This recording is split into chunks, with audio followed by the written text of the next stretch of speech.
Qu'est-ce que je voulais dire? Eh ben, écoutez, aujourd'hui, vous commencez à connaître le principe. Ça fait plus d'un mois qu'on aimait. Putain, j'ai le fil qui est autour du micro. Ça fait plus d'un mois qu'on aimait le live d'un autre. Et l'autre, c'est pas toi, c'est Fabio. Donc, bonjour Fabio, comment tu vas? Bonjour, bah écoute, ça va, à la maison, Hein. tranquille, à l'abri de cette putain de tempête de merde.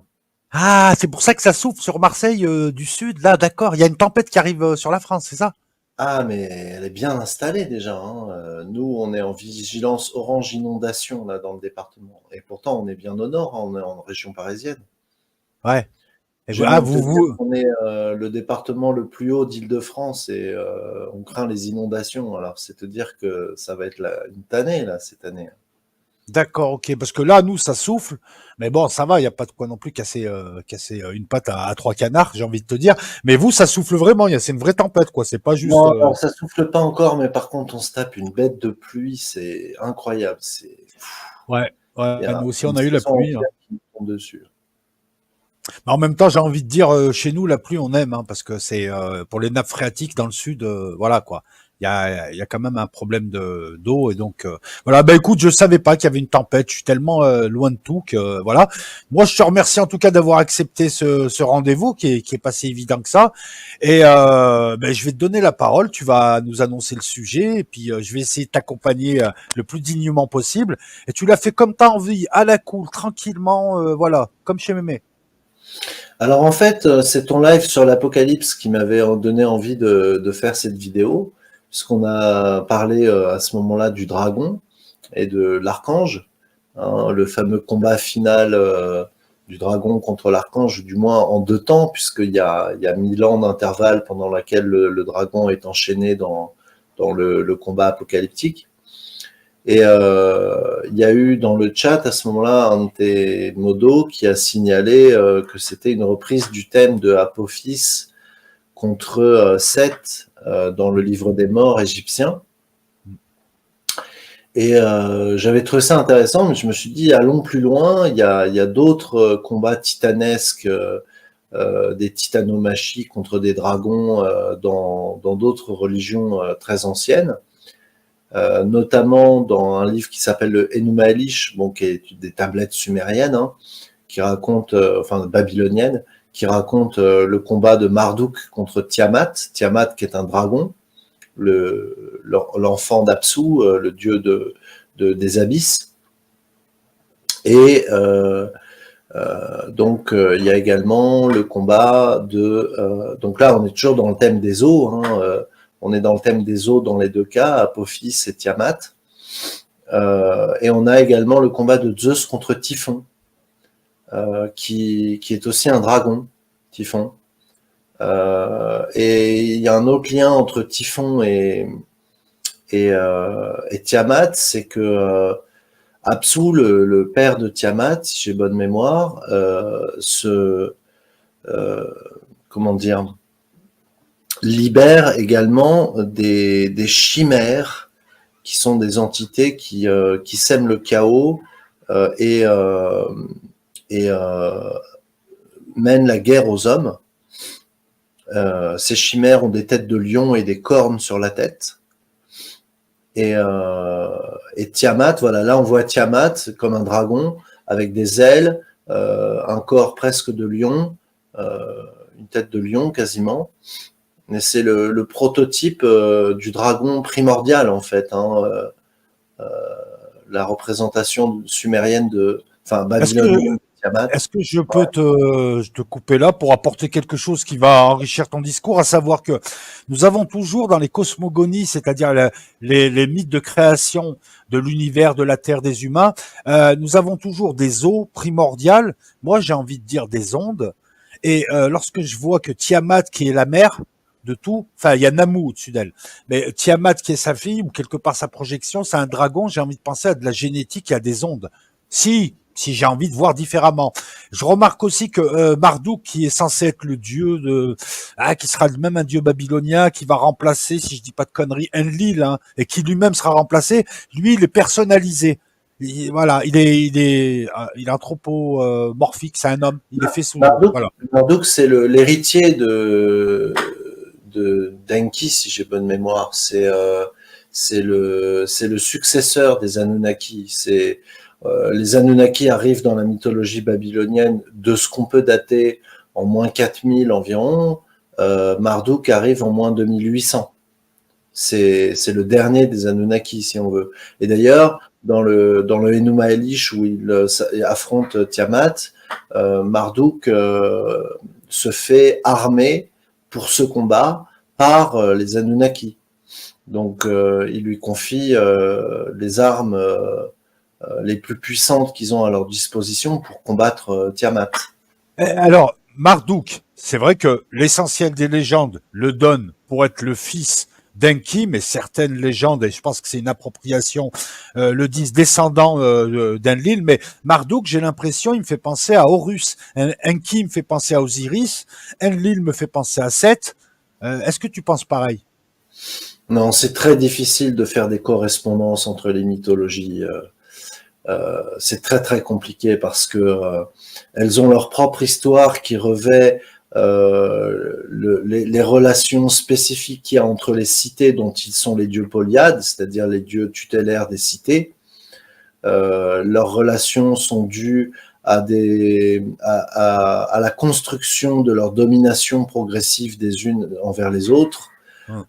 Donc, leurs attributs se sont spécifiés au fur et à mesure que s'est étoffé leur nombre et leur spécialisation. Donc, finalement, je pense que c'est trop risqué d'essayer de faire des parallèles mythologiques entre la mythologie sumérienne et la mythologie égyptienne ou la mythologie grecque. C'est vraiment. D'ailleurs, ça a été tenté par dans le domaine ludique, mais ça marche assez bien à la limite en prenant des gros guillemets entre la mythologie grecque et la mythologie égyptienne, parce que il y a quand même des différences fondamentales qui sont pas prises en compte.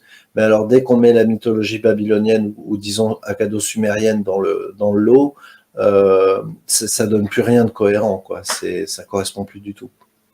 Mais alors, On a vraiment affaire à des évolutions historiques différentes, à des évolutions régionales différentes. C'est géopolitique, quelque part, l'histoire des dieux. D'accord, donc ça serait trop simple de faire des correspondances plus ou moins sur. Pourtant, moi, je vais être honnête avec toi, hein, pour bien connaître Sumer, un peu moins l'Égypte, mais je vois la même structure, la même trinité, les mêmes concepts. Moi, je regarde le squelette, hein, parce qu'on est d'accord que les dieux changent de nom, changent d'attribut. Hein, on le voit avec, par exemple, comment elle s'appelle, Ninursag, Ninursag, c'est un peu d'Ishtar. C'est un peu d'Aphrodite, donc qui est Ishtar aussi quelque part. C'est un peu la femme, la mère, l'épouse, l'amante. Et donc on a des dieux fonctions. Et de temps en temps, on fait des correspondances, même si un tel dieu a perdu telle fonction et on l'a donné à quelqu'un d'autre, etc. Tu comprends ce que je veux dire? Ce que je veux dire, c'est que les relations de filiales et parentales correspondent à une représentation phénoménologique spécifique à une civilisation. Elles sont pas partagées par l'ensemble des civilisations. Par exemple, Isis et Osiris arrivent au même niveau. Aphrodite et Hadès ne sont pas situés au même niveau. De la même manière, Apsu et Inanna ne sont pas situés au même niveau non plus. Donc, il y a des spécifications dans le. D'ailleurs, on peut pas vraiment comparer Hadès à Osiris. Hein. Osiris est un dieu, c'est certes le dieu des morts, mais il a une fonction bonne. Il est là pour valider le passage vers le repos éternel, alors qu'Hadès, J'ai pas, Fabio, j'ai pas comparé avec Hadès parce que tu as raison, avec Hadès ça tient pas. Non, non, je dis juste qu'Osiris, pour moi, c'est Enki des Sumériens. C'est le même concept. Je dis pas que c'est lui, je dis que c'est le même concept, qu'on a à peu près la même image et que c'est curieux parce que c'est deux civilisations qui ont cohabité. J'arrive pas à concevoir qu'il n'y ait pas de lien, que l'une ne soit pas la projection de l'autre, parce qu'elles ont cohabité en même temps, elles sont apparues en même temps à une époque où tout était neuf, tout était vierge, en moins 3000 à peu près. Et je ne peux pas ne pas me dire, est-ce que Sumer n'a pas, à un moment donné, il y a eu un bout de Sumer qui est parti en Égypte et qui a refondé l'Égypte, et finalement l'Égypte et même l'Inde seraient les petites sœurs de Sumer. Je me pose la question, hein. L'Égypte a connu son développement initial à partir de régions plus soudanaises, plus dans le Haut-Nil, dans le Haut-Empire. Donc ça vient de régions qui sont au sud de la mer Rouge. Donc c'est vraiment très très loin du delta. Si la civilisation égyptienne avait émergé dans le delta, on aurait pu dire ça. Mais apparemment, elle vient plutôt du désert et des montagnes qui sont entre la mer Rouge et le Nil, très très haut, proche du Nil Blanc, quasiment en Nubie. C'est de là qu'émerge la civilisation égyptienne primitive. Et d'ailleurs, il y a beaucoup de symboles de cette région qui seront repris très longtemps, comme l'Uræus, par exemple, dans les religions égyptiennes jusqu'à l'époque ptolémaïque. Donc, Mais en disant c'est ça, deux origines différentes. C'est deux civilisations d'origine différentes qui ont émergé globalement dans le même espace-temps. ouais. Mais en disant ça, est-ce que tu n'es pas, alors je te pose la question, hein, c'est intéressant ce que tu dis, moi j'en apprends là. Est-ce que quelque part tu ne valides pas les thèses des Kémites, Cheikh Ah, Anta mais Diop, si, tout ça? mais bien sûr, mais évidemment, D'accord. évidemment. Est-ce que tu pourrais développer là aussi sans vouloir t'embêter? Parce que moi ça Les m'intéresse, hein. Kémites, le nom premier de l'Égypte, c'était Kemet, c'est-à-dire la noire. C'est une civilisation noire sur une terre qui s'est développée autour du Nil à partir de l'assèchement des régions du pourtour dû au changement climatique qu'il y a eu à cette époque.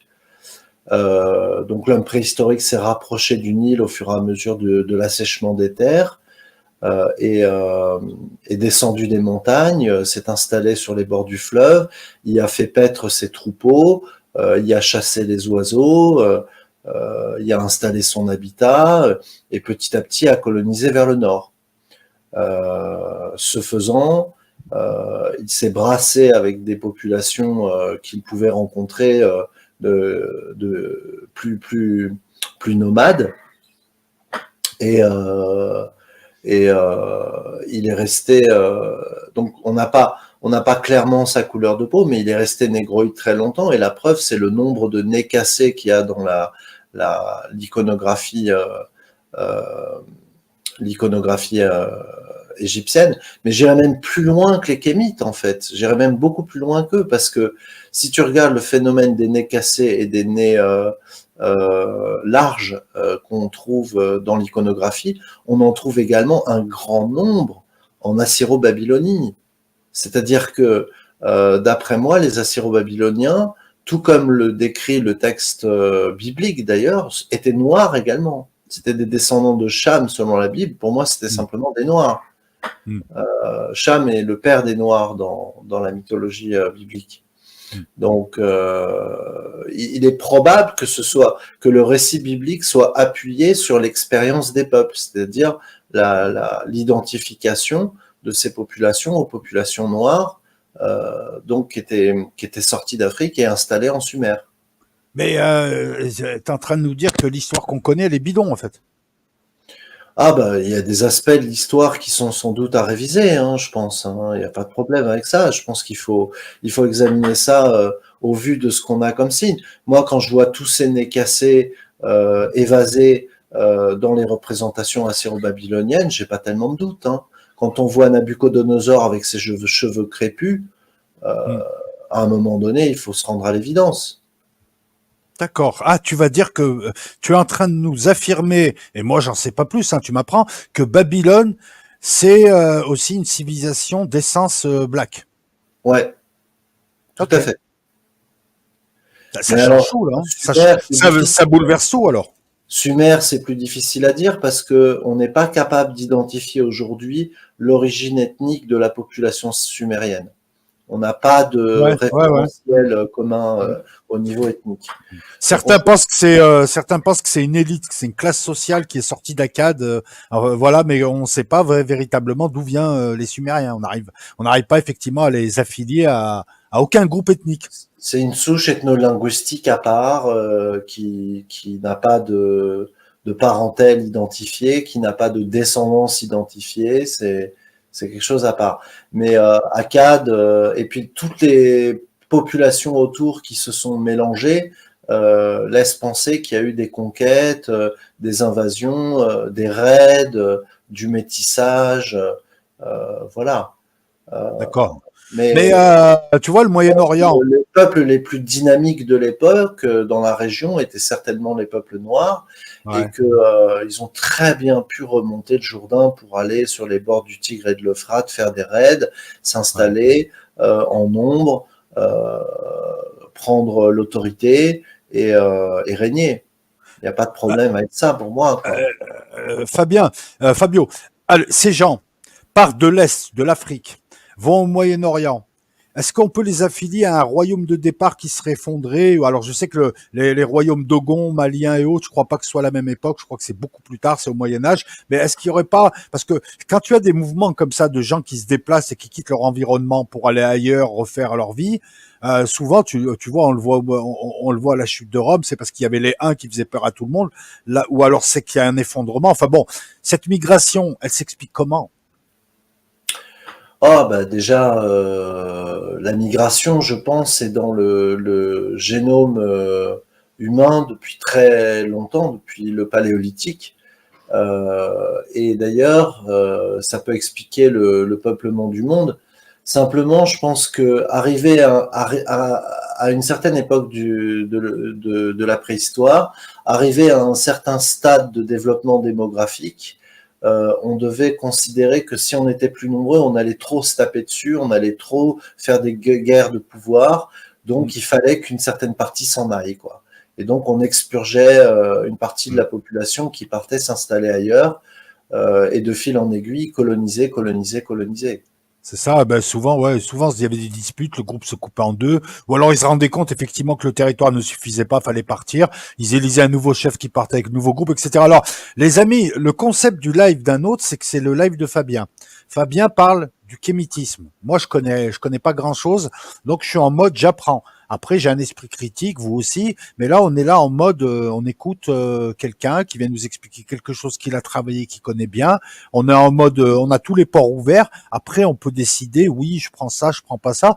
Mais moi, je connais pas du tout parce que systématiquement, on nous parle. Le kémitisme, je le connais sous forme de mouvements politiques, Kémy Séba et autres. On parle d'un suprémacisme, on parle tout un tas de trucs. Mais pour une fois que j'ai quelqu'un qui peut un peu creuser et aller dans le fond, moi, je t'écoute franchement avec bienveillance aujourd'hui sur ce Non, sujet. après, je préfère rappeler que ce sont des hypothèses de travail. J'étais pas là à l'époque, j'ai pas vu. Simplement, j'ai un livre sur la civilisation mésopotamienne au cours des 4500 ans de civilisation mésopotamienne antique. Et dedans, il y a je sais pas combien de pages, c'est un livre de 1000 pages, il y a je sais pas combien de pages où dans l'iconographie, on voit des nez cassés, des nez évasés, où on voit des cheveux crépus. Donc à un moment donné, il faut se poser des questions quand même, quoi. Je veux dire, les Et Sémites tu, n'ont pas ça. Les Sémites n'ont pas ça. non, non. Et puis Dans- au même moment, il y a les civilisations précolombiennes où, notamment sur l'île de Pâques, mais ailleurs, chez les Toltecs, il me semble, on retrouve ces mêmes nez évasés qui indiquent une origine africaine aussi. Donc, on peut aussi envisager une migration vers l'Ouest aussi. Oui, j'ai d'ailleurs eu des Africains qui m'ont parlé de la théorie comme quoi les Olmecs étaient Ouais. des descendants de Mansa africains qui se sont installés dans la région après avoir euh, envoyé des bateaux vers l'Orient, enfin Eh vers oui. l'Occident, pardon, vers l'Occident, Eh oui. Eh oui. et qu'ils se sont perdus là-bas et qu'ils se sont enracinés et que pour laisser un témoignage, ils ont fait ces énormes têtes où on les voit avec leur nez évasé, la civilisation Olmec. C'est des hypothèses. Alors moi, je ne suis pas connaisseur, mais c'est bien d'avoir des hypothèses, de pas les imposer, mais de les proposer comme tu fais. Ça permet de réfléchir. Après, on verra. Ouais, mais il y a des choses qui interpellent parce que l'histoire de l'Afrique, on la connaît très peu parce elle est souvent orale et les chaînes de transmission se sont cassées. Mais moi, je crois savoir qu'il fut une époque en l'an 1000 où il y avait je ne sais quel royaume. Enfin, il y a eu beaucoup de royaumes, mais il y avait un royaume qui avait une très très grande flotte et on peut imaginer que ces gens soient partis sur les mers comme l'ont fait les Vikings. Voilà, c'est tout. Avec une technologie qui leur permettait d'avoir des bateaux à fond plat et qui peut leur permettait d'affronter l'océan. Alors, on connaît peu de choses sur l'Afrique, donc moi je préfère rien écarter. Même si je peux peut-être déplorer que certains utilisent cette hypothèse historique comme un argument politique pour faire du suprémacisme, mais ils sont une minorité en vrai. Oui, bien sûr, bien sûr. Non, il est évident que moi, j'ai aucun intérêt là-dedans. Je dis ça uniquement parce que je vois l'iconographie, je constate et Mm. je me dis, bon, réfléchissons 2 secondes. Eh oui. Et puis, je te dis, pour moi, le récit biblique est forcément appuyé sur une certaine expérience des populations juives. Mm. Ils devaient avoir identifié les Assyro-Babyloniens comme étant noirs pour les avoir situés dans la lignée du roi Nemrod, descendant de Cham. Mm. Oui, oui, forcément. Il y a un sens à tout ça. Sinon, ils les auraient pas situés avec Cham. Ils auraient choisi qui? Japheth? Non, Japheth, c'est quoi? C'est qui? Il y a Japheth, Cham? c'est les blancs et Sem, c'est Ah, les. autant pour moi. Autant pour moi. Eh ben, si tu le veux bien, on peut revenir au sujet des dragons. Oui, Notamment, on était sur Tiamat et Marduk. voilà. Donc le texte de référence, si vous cherchez, qui parle du combat de Tiamat contre Marduk, c'est le Enuma Elish. C'est un texte qu'on a retrouvé. Hein, il y a plusieurs colonnes de tablettes qui racontent cette histoire. Marduk est équipé d'une arme qu'on voit sur l'iconographie, qui est l'ancêtre du foudre de Zeus, d'ailleurs. Aegis. Hein, Aegis. ouais, Aegis, ouais. Ouais, c'est ça. Aegis, c'était pas le bouclier? Mais en fait, il fait foudre, bouclier, on ne sait pas vraiment ce que c'est. Aujourd'hui, on sait que c'est un système de protection antiaérien, mais c'est à la fois de la foudre, il fait beaucoup de bruit, il fait bouclier, mais c'est une arme invincible. Et elle s'appelle Aegis. Hmm.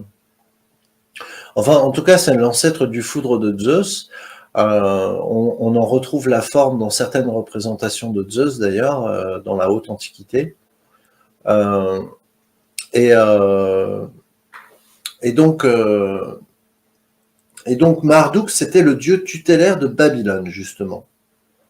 C'est-à-dire que finalement, la tour de Babylone, non pas la tour de Babel, mais ce qu'on appelle Etemenenki, c'est-à-dire la tour sur laquelle se situait le temple de Marduk, c'était un petit peu une sorte de Mont Saint-Michel, si on veut, puisque c'est celui qui combat le dragon et qui est victorieux du dragon.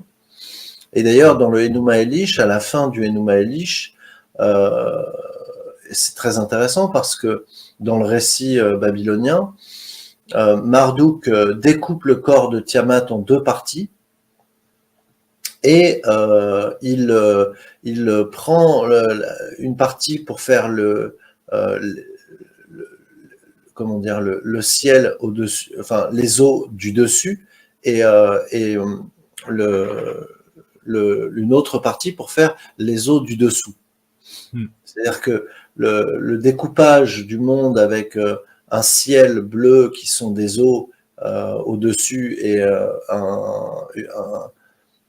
un horizon de mer avec des eaux en dessous, cette symbolique des eaux du dessus et des eaux du dessous qu'on retrouve dans la Genèse viendrait du Enuma Elish de Babylone. Et donc est-ce que par eau du dessous, il parle de la pluie et donc indirectement, il évoquerait l'espace, le grand ciel, le petit ciel, le ciel que nous voyons, c'est-à-dire créé par l'atmosphère, ou est-ce qu'il évoque les eaux souterraines à Baabzou? L'un et l'autre, les eaux du dessus, les eaux du dessous. D'accord. C'est-à-dire que il devait pas y avoir, j'imagine, dans l'esprit des Babyloniens de l'époque, de distinction en fait en clair entre les deux. ou du moins, s'il y avait une distinction, elle n'était pas mythologisée. Donc, il manquait le pourquoi. En gros, les enfants, même les adultes devaient continuer à dire oui, mais pourquoi il y a de l'eau au-dessus, pourquoi il y a de l'eau en dessous? Ben voilà, c'est parce que Marduk, quand il a tué Tiamat, il a séparé en deux. Voilà. Alors que Sumer, tu vois, Sumer distingue le grand ciel. Par exemple, ils disent que Anne est reparti dans le grand ciel, suggérant l'espace. Ils distinguent le grand ciel du ciel où ils voient les mous, les vaisseaux arriver, se poser sur les ziggourats qui étaient prévus pour ça. Et tu as seuls les prêtres qui pouvaient entrer en contact avec ces dieux qui venaient du grand ciel et qui passaient par le petit ciel. Mais bon, Babylone a récupéré, mais elle a pas nuancé, quoi. Babylone, c'est pas la civilisation akkado-sumérienne. Hein. Il récupère les dieux akkado-sumériens, il les marginalise en mettant à la place Marduk comme dieu central, qui n'existait pas chez eux, qui est leur descendant. C'est un petit peu comme si Hercule avait pris la place du panthéon des Olympiens, quoi, si tu veux. Ah ouais. Donc, quelque part,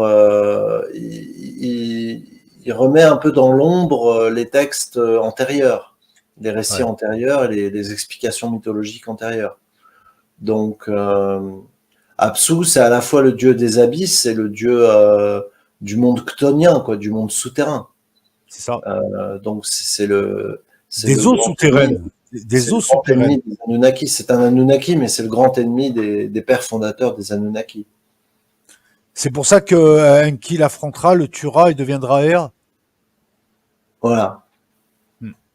Ça ressemble à un mécanisme, tout ça, quand même. Hein. Ça ressemble à un processus, hein, qui est imagé. On met des gens, des trucs, mais ça ressemble vraiment à un processus. Hein. Enfin bref, je te laisse poursuivre, pardon. Bah oui, j'imagine qu'en tant que valentinien, ça doit te parler comme étant Ah là, oui, bien sûr. une déclinaison de concepts fondamentaux, quoi. Non, mais c'est même pas, tu vois, le Christ, il parle du verbe. Il en parle souvent. Cette notion de verbe, moi, je la retrouve dans les ondes. Et les ondes, c'est l'univers. Et les ondes, c'est l'eau, c'est la mer. Quand on parle d'océan primordial, Namu, chez les Sumériens, encore une fois, océan primordial, moi je pense à des ondes qui à un moment donné donnent de l'image. Tu vois, je veux dire, oui, bien sûr que ça me parle. Ouais, ouais. Mais après, Babylone, c'était surtout un empire un peu, voilà, il avait pas la finesse des Sumériens, loin de là. Hein. Oui, il arrive beaucoup plus tard, mais il a une démographie et une technologie supérieure. C'est ça qu'il faut voir. Voilà, donc je vous laisse juge aux représentations de Marduk avec ses ailes et sa tiare sur la tête. Je vous laisse juge de savoir s'il était blanc, sémite ou noir, à vous de voir. Enfin, vous avez une indication quand vous voyez les boucles de ses cheveux et de sa barbe. Ouais. Là, on ne voit pas très bien. Ou la forme de son nez. Non, mais moi, petit, tu vois ce que tu dis, ben, ça m'interpelle parce que petit, je trouvais leur barbichette toute frisée, enfin, je les trouvais bizarres et je comprenais pas, je les trouvais pas adaptés à l'endroit, tu vois. Tu voyais les grands prêtres sumériens, machin, avec leurs frisettes et tout.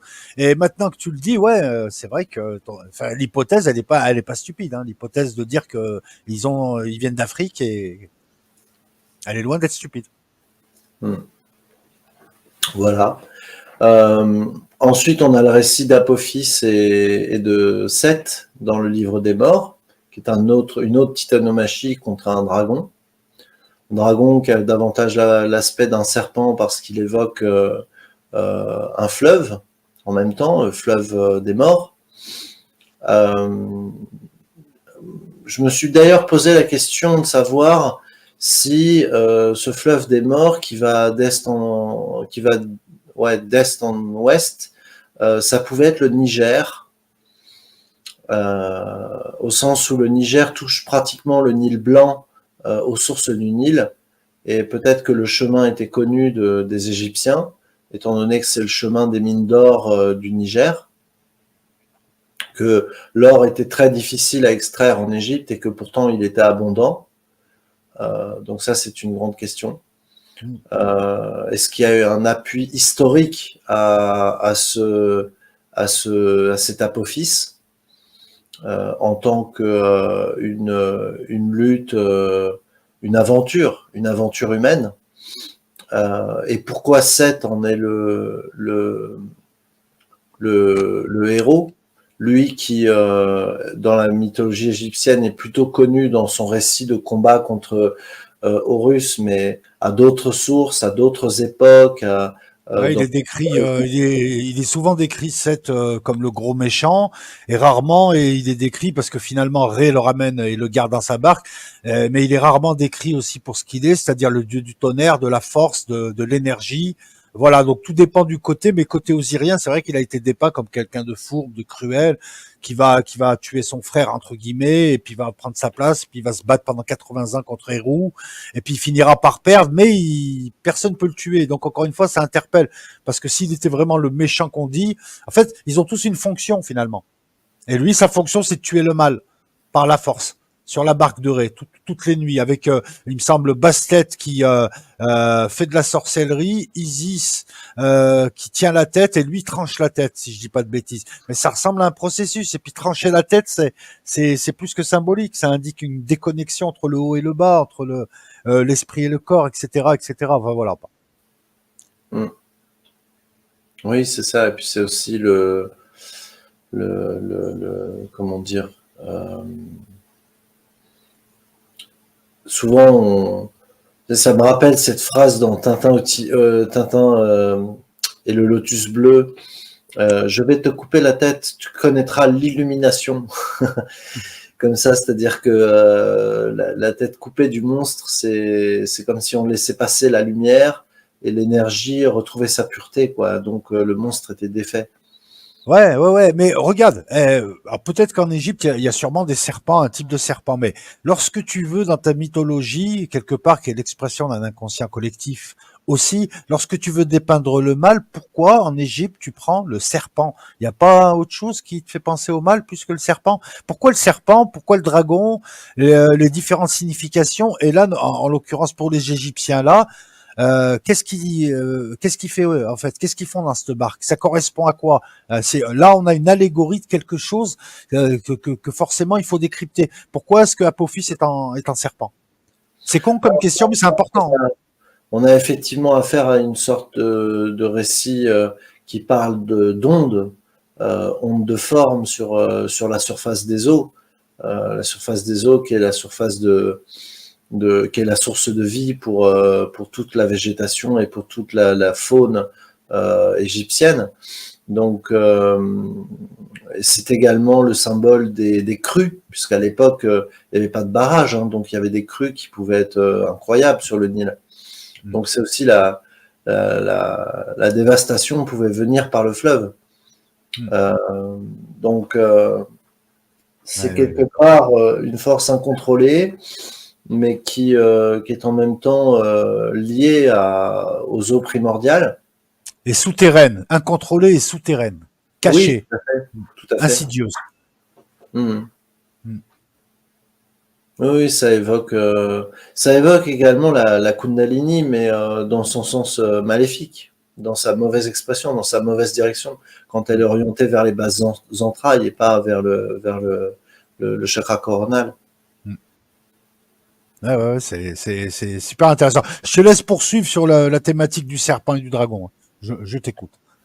Voilà, et puis moins connu, il y a le récit de Typhon et de Zeus.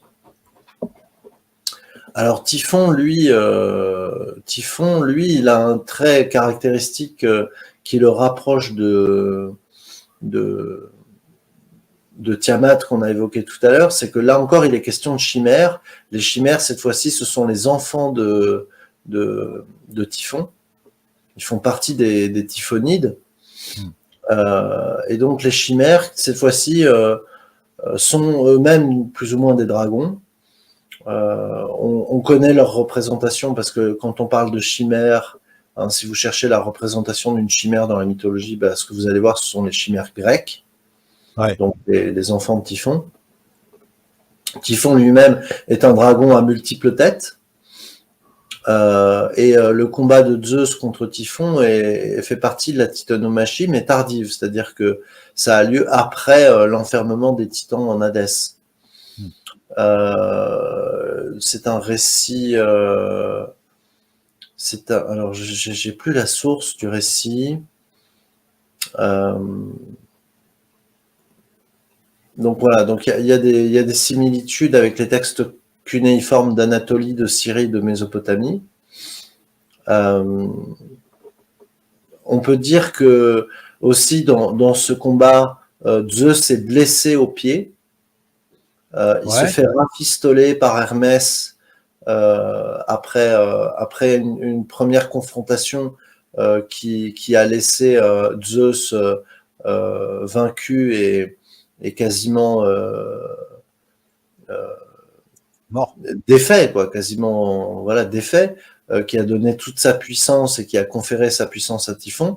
Mais ce sont les parques, hein, les moires, les déesses du destin, qui vont tromper Typhon en lui recommandant de consommer la nourriture humaine pour développer sa force. Et en consommant cette nourriture, en réalité, il va s'affaiblir et Zeus, rafistolé par Hermès, va pouvoir le vaincre. Alors, il l'enferme à différents endroits selon les versions, mais visiblement dans un volcan. Donc, cette fois-ci, Typhon évoque une force destructrice, mais qui peut être liée également au feu, en tout cas au monde souterrain toujours, mais plus au feu qu'à l'eau. Ben, il va faire le lien avec les dragons, lui. C'est ça, c'est lui qui va nous amener les dragons cracheurs de feu. Ouais, c'est ça. Mais tu vois, là encore une fois, on distingue le processus, quelque chose, un mal, un combat contre le mal. Grâce à Hermès qui apporte le savoir, on arrive à mieux le combattre. On le combat avec de la chaleur. Alors, je sais pas ce que c'est, une montée de fièvre. On pourrait décrire des soins portés à un malade qui a de la fièvre. On pourrait décrire tout un tas de processus. Et moi, c'est ça qui m'intéresse à travers ces légendes imagées, enfin ces légendes, ces mythologies imagées, parce que c'est pas tout à fait pareil. Et donc Typhon arrive. Parce que si on lit littéralement, c'est comment Typhon peut battre le Père des dieux qui est le plus puissant, blablabla. Mais en fait, voilà, au-delà, il y a quelque chose qui explique ce faux paradoxe. Et Typhon est lui-même créé par les Titans, c'est une création de Gaïa, donc il est l'équivalent de Chronos, hein, quasiment, donc il est extrêmement puissant. Ah ouais, Et encore une fois, on a un combat entre un être anthropoïde sous forme humaine et un animal à 3 reprises là. Finalement, Seth, il est humain, il affronte Apophis qui est un serpent qui sort des eaux. Zeus est sous forme humaine, il affronte Typhon qui est sous forme de serpent. Et je pense que les eaux sont pas loin parce qu'un typhon, je crois que maintenant c'est une tempête, mais c'est une tempête en Asie sur la mer, il me semble. Bref, et Tiamat. Qui pourrait aussi être une comète qui a été coupée, hein, c'est ce que disent certains, mais Tiamat qui est un serpent et on pense aux eaux, aux ondes, c'est-à-dire l'espace. L'espace est une mer d'ondes. Voilà, à 3 reprises on retrouve comme ça des points communs, quoi. Là, sur cette représentation au milieu qu'on retrouve à droite, là sur la bande centrale de ton partage, on voit le foudre de Zeus justement sous la même forme que on l'avait dans la représentation de Marduk et Tiamat, avec les trois, voilà, c'est ça. Là, on reconnaît son arme. Ouais. C'est quoi les taches sur le... Est-ce qu'elles sont purement artistiques, les taches sur le serpent? Parce qu'elles sont pas... Tu vois, il a une jambe où il y a des taches et une jambe où il n'y a pas de taches. Donc c'est rouge et noir, tout simplement. Ouais, il y a une composition, mais je pense que c'est... Ouais, Après, il a un bonnet, on dirait un bonnet phrygien. C'est la République. Non, je rigole. je crois que c'est ses cheveux, je Ouais, pense. ouais. Ah, il a une drôle de... Mais, Ah ben, il est rouquin, alors. c'est Il est très rouquin, étrange Typhon. parce que normalement, il a plusieurs têtes qui crachent du feu. Il a 7 têtes, je crois, ou quelque chose comme ça, je sais plus. Mais attends, c'est fou parce que quand tu le vois, il est lié à la terre de par son corps humain, il est lié aux airs de par ses ailes, il est lié au chtonien, au souterrain de par sa forme de serpent. Il y a de l'autre côté, on dirait plutôt une tentacule de pieuvre. Il est lié à la. T'as l'impression qu'il a déjà 4 éléments, éventuellement le cinquième. Quand j'analyse un peu. Oui, mais d'ailleurs, la représentation du dragon est souvent analogiquement liée à la domination sur les 4 éléments, voire sur les 5 éléments. Voilà, c'est ça. C'est-à-dire que là, j'ai l'impression que c'est le combat de l'homme qui a la raison, qui a l'esprit, donc qui est devenu Dieu, contre la matière et ses éléments. C'est ça ce que je vois dans cette image. C'est ce processus d'appropriation du monde matériel par l'être humain, grâce au savoir. Exactement. Ouais, ouais. Et Enfin, ça, ouais, voilà, pour faire rapide, hein, c'est ce que je vois. Je découvre l'image, hein, mais les couleurs, le soleil derrière aussi qui donne l'aspect divin ou l'aspect de la lumière, le savoir. Hein, on dit, je vais éclairer tes lanternes.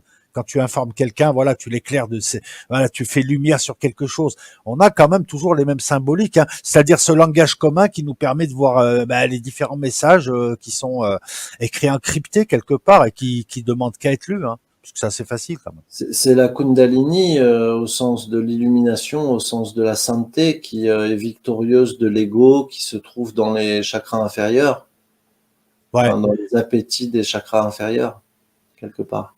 Alors, est-ce que tu pourrais nous parler un petit peu là, de nous faire une digression sur la Kundalini? Parce que moi, la seule chose qu'on me dit sur la Kundalini, c'est des trucs, c'est l'énergie sexuelle, voilà, ça fait secte où tout le monde se met à poil à la fin et s'enfile. Et voilà, Non, je me dis, si c'est que ça, c'est assez pauvre, quoi. C'est quoi la Kundalini? non, ça c'est bas de gamme, c'est des gens qui ont tout inversé. Et je pense qu'ils en sont même pas conscients parce que ça fait longtemps que ça a été inversé par la théosophie et toutes ces choses-là. Et beaucoup d'hindous se sont laissés corrompre parce que avides de l'argent des occidentaux. Mais non, non, la Kundalini, au contraire, c'est une énergie qui remonte, c'est une énergie ascendante. La Kundalini, elle naît de l'équilibre dans la respiration, du prana, c'est-à-dire une énergie qui à la fois descend euh, par les nadis, donc les courants énergétiques qui viennent par le nez et par le sommet du crâne, qui descendent jusqu'au chakra racine, donc jusqu'à, on va dire, le, comment ça s'appelle, euh, le, enfin, là où on est assis, quoi, tout simplement. Ouais, celui Sous le du bas. coccyx, voilà, sous le coccyx, et qui remonte par l'expire. Euh, mais il s'agit d'une lumière qui nous descend dessus par révélation et qui ascensionne par éveil. Donc il s'agit de laisser aller cette énergie, de la libérer. Ouais. Et la libération de cette énergie n'a pas lieu uniquement par les magiciens, par la magie sexuelle descendante, mais elle a lieu par ascension, par le processus de prise de conscience, de libération émotionnelle, de lâcher prise, d'éveil bouddhique. Et donc elle va dans l'autre sens quand on atteint quand on cherche la sagesse. Hmm. Elle va dans l'autre sens, elle remonte. J'ai entendu dire Elle aussi doit que la, pouvoir traverser le cinquième, le sixième et le septième chakra sans être interrompue dans son processus. voilà. Mais justement, Pour j'ai entendu dire que le processus de montée de Kundalini était très dangereux. Tu pouvais Ben, devenir fou, quoi. c'est ce processus-là, justement, qui est illustré par le combat du dieu contre le dragon. Le dragon représente l'énergie chaotique, là où le dieu représente l'énergie maîtrisée. Ok, ouais. L'homme représente encore une fois l'artisan, le démiurge. C'est super intéressant. Sérieusement. Je te laisse poursuivre, hein, Voilà, bah écoute, je sais pas trop vers quoi aller. Maintenant, on peut peut-être Eh, parler eh, excuse-moi. de l'Apocalypse. Alors attends. Excuse-moi, si tu permets, je vais un peu essayer de structurer le truc. Moi, ce que j'aimerais, c'est que voilà, on est passé des serpents d'eau à des dragons cracheurs de feu. On les a vus en Asie, symbole positif, pas que, et on les voit au Moyen Âge, symbole négatif. On les voit souvent, il y a des nains, il y a de l'or, il y a des embrouilles. Bref, le dragon étant aussi un truc alchimique, ça représente le temps qui nous dévore de l'intérieur, représente ce qui est intérieur, représente tout un tas de choses, il faut vaincre le dragon, etc. J'aimerais qu'on aborde ça, justement, ce passage de la culture antique à la culture du Moyen Âge, empreinte de religion, et la dichotomie avec l'Asie qui, elle, voit le dragon, hein, notamment la légende du dragon blanc contre le serpent, non, c'est le serpent blanc contre le dragon. Voilà, si on pouvait parler de tout ça avant d'arriver à l'apocalypse. Hmm. Oui, dans les civilisations occidentales globalement et même moyen-orientales, le dragon est considéré comme l'expression du chaos. Il n'y a pas d'ordre dans le chaos, c'est l'entropie contre la négantropie, l'énergie en mouvement créateur contre l'énergie en mouvement destructrice. Et l'énergie donc chaotique, c'est l'énergie en mouvement destructrice. Donc l'opposé de ce chaos, c'est l'ordre qui est amené par la figure humaine, puisque l'humain est considéré comme l'artisan du monde. Et c'est ainsi que les représentations divines dans la plupart des civilisations antiques se font sous l'apparence d'un homme. Ou que les anges sont représentés sous la forme d'hommes dans le monothéisme. Donc, en fait, quelque part, le dragon, lui, il évoque cette dimension primale. C'est pour ça qu'on le dit au serpent aussi dans la Bible, hein, d'ailleurs. Cette dimension primale, primitive, barbare, c'est celle qui correspond à l'ego, à la cupidité. Mais pas Fabio, pas que, parce que regarde, on a donc l'Antiquité passée, on a deux visions dans le monde, on a deux visions complètement opposées, une vision positive, une vision négative, et le serpent, il y a aussi l'aspect phallique, et cette sexualité qui va être réprimée par les religions, enfin ordonnée, réprimée, peu importe, et il y a aussi le côté phallique du serpent, qui fait peur. Oui, tout à fait. La sexualité débridée qui désorganise une société, etc., etc. Il y a ça. Et pourquoi en Asie ils l'ont vu différemment eux? Ils ont vu ça comment? Parce que en fait, ils ont laissé passer le courant, c'est-à-dire que ils se sont rendus compte que ça servait à rien d'avoir une relation duale avec l'énergie. Il fallait faire du surf avec l'énergie en quelque sorte. Donc ils ont adopté le dragon comme un symbole positif. Parce que pour eux, c'est avec l'énergie qu'on fait les choses. Il n'y a pas chez les Chinois originels à l'époque une idée que l'homme serait en quelque sorte, comment dire, l'organisateur d'un monde de chaos, avec une idée d'un temps premier pendant lequel tout serait le désordre et par la suite de l'ordre. Non, tout n'est que circonvolution. Et la mythologie chinoise n'est vraiment pas comparable à la nôtre. Et il y a une sorte de rupture dans la nôtre entre d'abord une sorte de maléfice initial qu'on trouve dans la Bible à travers le péché originel, vers un monde pur établi par la volonté divine. Dans la mythologie chinoise, la volonté cosmique est la volonté divine, c'est l'immanence. Donc le dragon a une nature positive autant que négative. Il a une nature, il est l'expression de la nature. Et il est alors autant en Europe il est chtonien, il est souterrain, autant en Asie il me semble aérien le dragon. Il est dans les airs. Oui, il est aussi, c'est aussi un maître de l'air, tout à fait, parce que ça fait partie des 4 éléments. Hein. Ouais, et 4 éléments qu'on travaille en alchimie, et je m'aperçois que même en alchimie, l'alchimie asiatique n'a rien à voir avec l'alchimie européenne, par exemple, ou l'alchimie arabe aussi, qui est encore différente. Oui, tout à fait. C'est davantage basé sur des produits j'allais dire des produits de consommation, des produits botaniques. C'est davantage la spagyrie en Chine. C'est davantage avec les plantes. Ou différents métaux, mais qui sont censés être absorbés par le corps humain. Salem Azizi qui demande griffon ou dragon. Mais je crois que le griffon, c'est une créature chimérique qui est constituée de trois catégories. Hein. Il y a du dragon, il y a du lion et je sais plus ce qu'il y a. C'est un peu comme dans South Park, l'homme ours sport, le griffon. Alors que le dragon, moi quand on me dit, c'est une question, je m'adresse à toi Fabien, lorsqu'on me dit que le dragon est une créature légendaire, j'ai du mal à voir les humains de l'époque imaginer un dragon. Toute mythologie, toute légende se rattache à quelque chose qui a existé. Alors je dis pas qu'il y a eu des dragons, mais est-ce qu'il n'y a pas eu des créatures qu'on aurait loupées qui ressembleraient à des dragons? Est-ce que ces gens ont connu les dinosaures? Est-ce qu'ils ont vu des dessins de dinosaures? Pourquoi le dragon? Si c'est légendaire, comment ça arrivé? Alors, quand on voit les représentations de Tiamat au début, là, que tu montrais tout à l'heure, on voit bien qu'on n'a pas du tout affaire à quelque chose qui est de l'ordre du reptile.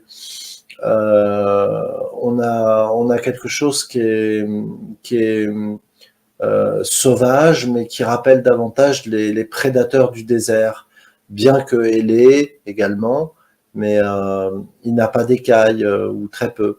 Ça, c'est plus davantage un caractère qu'on trouve et en Égypte et en Chine. Typhon n'est pas non plus représenté forcément toujours avec des écailles, bien qu'il ait certains aspects reptiliens. Mais je pense que le reptile devait être, bien qu'on le retrouve à pas mal dans pas mal de situations dans la mythologie, et pas exclusivement vis-à-vis des divinités négatives, devait être quand même source de frayeur hein, dans le monde antique, dans le sens où l'occasion de rencontrer une vipère, ça devait pas être, on devait pas emmener large, quoi. Hein. C'est pas comme aujourd'hui où on peut se faire emmener par une ambulance, même en haute montagne, tu peux avoir un hélicoptère qui vient te chercher. Bon, là, on est quand même dans une situation où très vite on peut mourir. Hein. Donc, il est considéré comme un prédateur foudroyant, le serpent. Ouais, non, c'est vrai. Mais c'est, Mais le dragon également, il faut voir sa tête. Dans les représentations, elle est variable, mais la licorne chinoise également, toutes deux ont une tête qui ressemble à une sorte de tête qui rappelle les têtes de tigre, mais avec des serres de bois, des bois de cerf. Donc c'est assez original aussi. Il y a un mélange de créatures dans le dragon en Chine, et ça va évoluer avec le temps pour prendre la forme qu'on voit là, par exemple, sur cette représentation. hmm, hmm. Ça va devenir de plus en plus allégorique. Mais il y Là, a un mélange de prédateurs. c'est ça qui est rigolo, c'est qu'il y a une diversification de la symbolique. Hein, voilà, ils représentent pas la même chose, quel que soit le truc. Mais encore une fois, je me demande de qui s'est-on inspiré, de quelle bête on s'est inspiré. Tu vois, aujourd'hui, on nous dit que nous serions issus de reptiliens qui nous auraient clonés avec des singes et que c'est ça l'histoire de Kingu, machin et tout, qui auraient mis des gènes d'ADN, c'est ce que disent les Sumériens, qui nous auraient rendus divins, qui nous auraient rendus intelligents. On retrouve toujours cette notion, voilà, de reptiliens, de serpents, de dragons. On avait, je pense, l'intuition que le serpent était l'une des créatures tellement les plus simples, puisque non doté de pattes, hein, tellement proche de l'eau et en même temps terrestre, que il devait avoir une place dans l'équilibre des éléments et même peut-être dans l'évolution des espèces, si tant est que ça a été théorisé à un moment ou à un autre dans le mystère des religions. Qui lui donnait cette place primitive en fait. Et puis on sait qu'on a une colonne vertébrale, donc on a des sursauts dans notre colonne vertébrale, des moments justement comme on évoquait la Kundalini tout à l'heure. Donc on comprend qu'on a nous-mêmes une sorte de serpent en nous. Ouais, bah oui, Dans notre structure la plus fondamentale. l'ADN. Et en plus dans l'ADN. En Eh plus. oui, Bien, oui, oui, oui, oui. Je te disais ça en privé, la vie, c'est le mouvement et c'est la spirale. C'est ce que décrivent les textes et les tablettes sumériennes. Et bizarrement, enfin des millénaires après, on découvre que l'ADN, qui est l'information qui nous code et qui nous donne la vie, eh ben, elle est en spirale. Et elle est en mouvement, comme tout d'ailleurs. Donc c'est assez troublant, effectivement. Et là, encore une fois, comme le caducée, on voit des serpents. D'ailleurs, c'est le seul symbole positif, j'ai l'impression, en Occident du serpent, le caducée. Alors que par exemple, tu vois, quand il y a l'éveil de grandes puissances économiques en Asie, on les appelle, elles s'appellent elles-mêmes, elles s'autoproclament des dragons. C'est positif pour elles. Mm. Voilà. Enfin bref, qu'est-ce qu'on aurait oublié d'évoquer, hein, on va faire ça dans les grandes lignes avant d'aborder l'Apocalypse, effectivement. Après, il y a un autre récit celtique, lui, par contre, qui est un peu différent, c'est celui de Vortigern, où Merlin sort le secret pour lequel Vortigern n'arrive pas à bâtir sa forteresse. C'est qu'en fait, sous la montagne sur laquelle il veut bâtir sa forteresse, il y a deux dragons qui s'affrontent, un dragon blanc et un dragon rouge, un vieux dragon et un jeune dragon.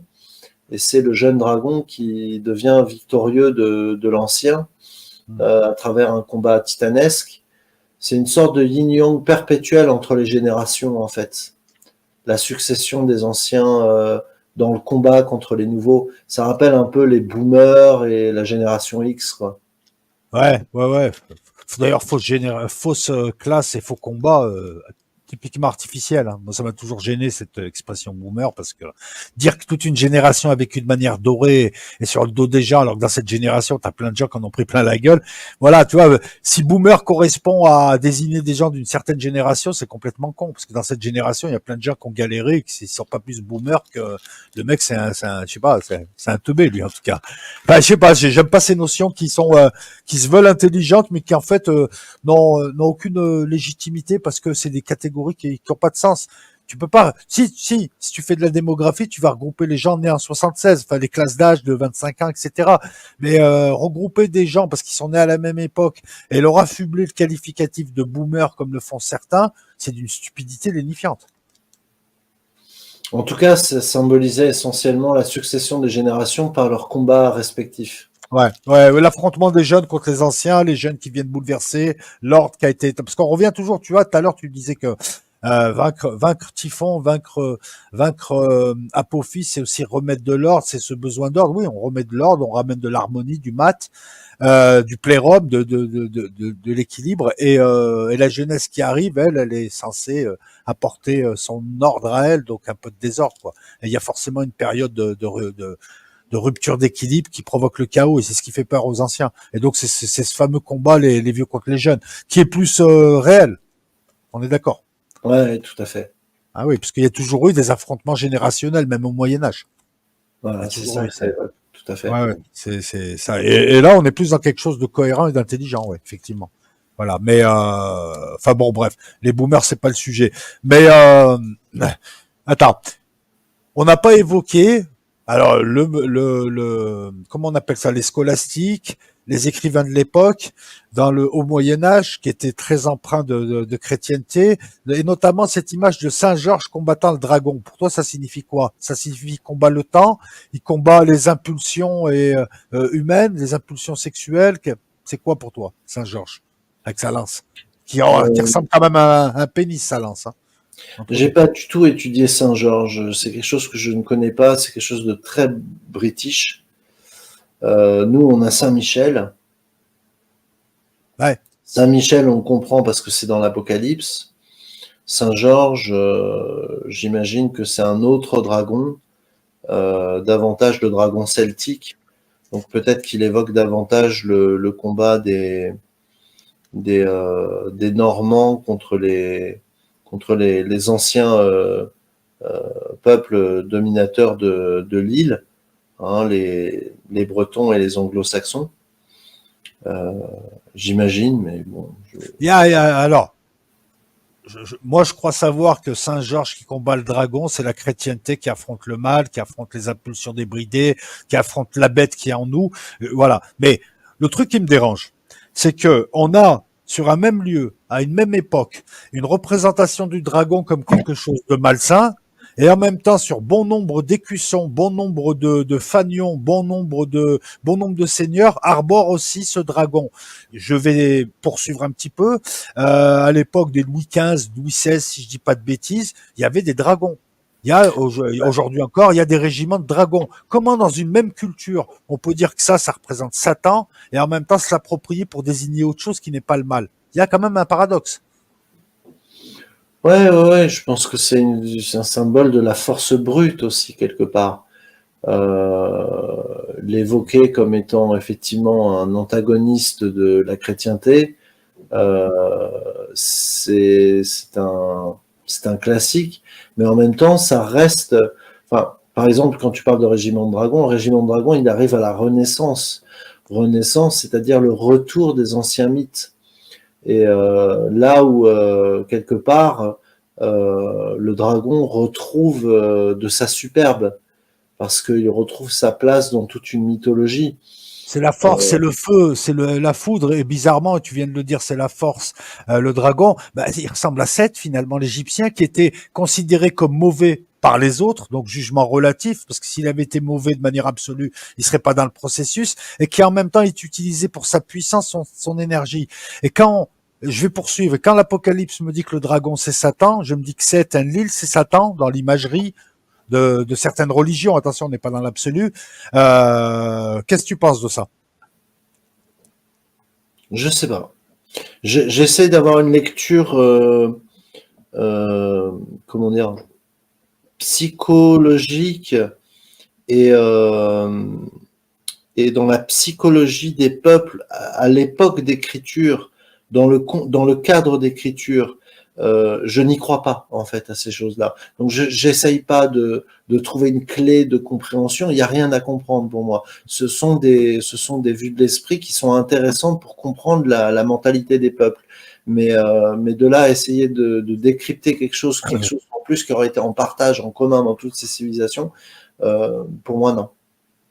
Tu sais pourquoi moi je fais comme ça? Parce que bon, déjà j'aime bien, c'est une autre manière d'analyser, mais c'est parce que moi j'ai envie de remonter au tout début à chaque fois. Tu remontes à l'origine de tout, de l'idée, comment elle est arrivée. C'est à un moment donné que là, et là on a, si tu veux, quand on remonte, on a une vérité qui a été donné, livré, je sais pas comment, par qui, enfin bref, ce qu'on appelle la tradition primordiale. On a des idées, des concepts, et là j'en reviens à la mémétique, et ces concepts, au fur et à mesure du temps, eux aussi, ils constituent une population d'êtres, eux aussi ont subi l'entropie. Cette vérité s'est déformée, on a rajouté des trucs, on a mélangé des trucs, etc., etc. Et lorsque je regarde l'histoire des religions, systématiquement, il y a eu des réactions à cette falsification par l'apparition d'une nouvelle religion qui prétendait repurifier tout ça, enlever toutes les merdes qui sont rajoutées, c'est-à-dire livrées au bon grain. Et c'est pour ça. Et ça permet de voir le processus depuis le début. Ça permet donc de mieux le comprendre et puis de voir aussi tout un tas de trucs. Voilà, c'est ma manière de procéder. Donc j'ai une approche, c'est vrai, qui est beaucoup plus. Je cherche des corrélations, des correspondances, mais je cherche surtout à remonter au niveau entropie zéro au début. Hmm. Moi, je l'étudie d'un point de vue anthropologie des religions, si tu veux. Ouais.